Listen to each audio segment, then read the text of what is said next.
ఖమ్మం జిల్లా అటవీ ప్రాంతంలో తీవ్ర ఉద్రిక్తత నెలకొంది. ఘర్షణకు దిగిన రెండు గిరిజన వర్గాలను అడ్డుకునేందుకు పోలీసులు ప్రయత్నించారు. ఈ నేపథ్యంలో గిరిజనులు పోలీసులపై దాడి చేశారు.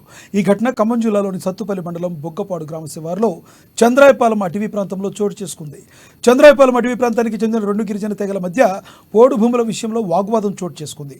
కాగా చినుకు చినికి కలిసి గాలివానగా మారినట్లు ఇరు వర్గాల మధ్య మాట పెరిగి కొట్టుకునే వరకు వెళ్ళింది. అయితే విషయం తెలుసుకున్న సత్తుపల్లి పోలీసులు హుటాహుటిన ఘటనా స్థలానికి చేరుకున్నారు. అనంతరం ఘర్షణకు నియంత్రించేందుకు పోలీసులు కొట్టుకుంటున్న ఇరు వర్గాలను అడ్డుకునే ప్రయత్నం చేశారు.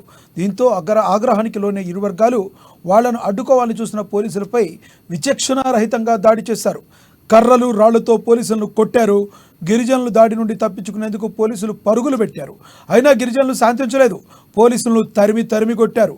ఈ ఘటనలో పోలీసులకు గాయాలు కాగా సత్తుపల్లి ఎస్ఐ కిరణ్ తీవ్రంగా గాయపడ్డారు.